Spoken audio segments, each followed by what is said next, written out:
The current health guidelines say pregnant women shouldn't have any alcohol at all, and some campaigners are calling for drinking while pregnant to be made a criminal offence. So what do we think of all this, Linda? Well, all I know is that when I got pregnant with Lauren, so she'll be 33 in April, so probably 33, 34 years ago, there wasn't all the information that we've got now. So I did smoke when I had Lauren. I didn't know, and obviously I look back at it now and I'm disgusted that I did, but at the time you didn't know of the dangers. My parents had smoked. What drink my mum did you drink as well? The odd glass of wine. I was never sort of a heavy drinker or anything, so I'd have the odd glass of wine at family do's or whatever.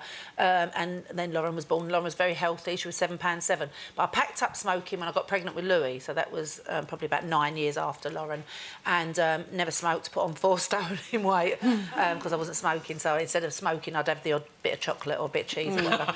And Louis came along and he was very healthy, but he was £9.6, so he was £2 heavier than Lauren. So obviously with the smoking, maybe, I think maybe that's why Lauren was a lot smaller than Louis was. Same thing with Bobby, got pregnant with Bobby and didn't smoke all the way through it and stopped smoking after that. So I do worry that Lauren, I mean, although she's healthy, still she's a smaller baby than she would have been probably if I'd been smoking. Yeah, well, I was the same because Shane's 27, and so yeah, it'd be 28 years ago, and I was pregnant with him, and it was the same thing. I remember being in labour with Shane, and he was taking ages, and typical boy, still takes ages. And they said to me, "Listen, just go out and have a fag and walk up and down." And I remember doing it, and now looking back, I'm horrified. Me too. That we did do that, but like you said, we didn't have all the information. But not smoking might just affect the birth weight of your baby, but drinking a lot will have profound impacts on an unborn child, because obviously when you drink, it goes directly to the fetus.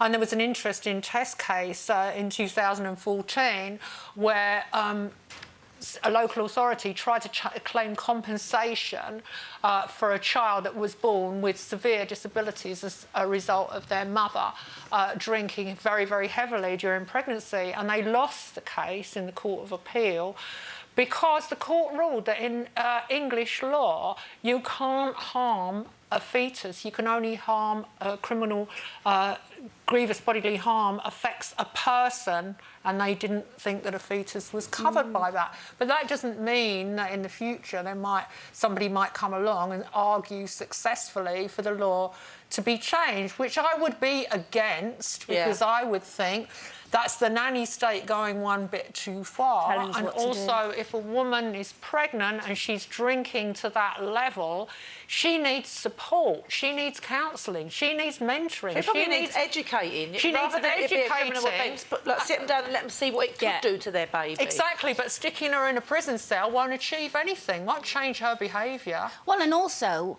one of the things they tell you about when you're pregnant is stress is terrible for a baby as well. So if you've got a woman that's got a drink, we're not talking about a woman that has the odd glass of wine. We're talking about women with serious drinkers. Problem drinkers. But what about my situation where Harvey has got disabilities? I was young, I was still going out, but I was driving, I wasn't drinking. Yet I remember they would always print pictures making out that I was out drinking. And then when Harvey was born, I remember the papers, they were so horrific to me. You know, you've just had a baby, just found out he was blind, and all the stories started coming out saying it's your fault, you were drinking, this, that. And it's like, God, I'm having to try and deal with him being blind. I mean, it was so hurtful, but I'm quite resilient to put up with it. But I'm not going to lie, it really, like, hurt me, because it's like, I know it's not my fault. And I remember, like, the hospital saying they want to take my blood and stuff for research, and it's not, it's just something that happened. But, you know, I'm not going to lie, it did hurt me, and I was good as gold. And so, like, with the rest of the kids, I would think, right, I'm not going to follow the rule book that you should, like, you can't eat this, can't do that. I was like, stuff that, I'm going to do everything. Well, I didn't drink still, because I'm not really a big drinker, and they're fine.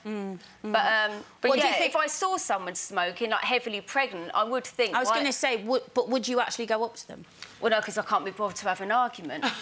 You know, But do you think they're wrong? When you look, all right, smoking that, because if you saw a woman who's got a big, she's obviously pregnant and it's an advanced stage, and you saw her knocking back cocktails, what would you think? I would think, what on earth are you doing? It's like, you just don't do it, because when you have a baby, they say don't drink if you're breastfeeding.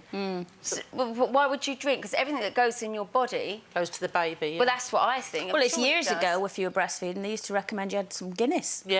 for iron for the baby. Yeah. So it changes. But, you know, our parents' generation did drink and smoke, and it didn't necessarily have much impact on us, because my mother was a chain smoker, smoked right throughout her pregnancy with me, and I popped out, and look at me now, 6 foot tall. So there was obviously no stunted baby popping out there. Yeah. So it obviously varies from person to person, but I do worry that, you know, there is this campaign at the moment to moan at women about everything, what we eat, what we drink, what we smoke. How we look. How we look, exactly, and this is another part of it. And obviously they've changed the law, so isn't it now a crime to smoke in your car if this is the new law? Yeah, but I think that's right. If you've got children in the car, you shouldn't smoke in a car. Exactly, but you can't also legislate against what women do 24/7. I mean, in a car, yes, it's a confined space.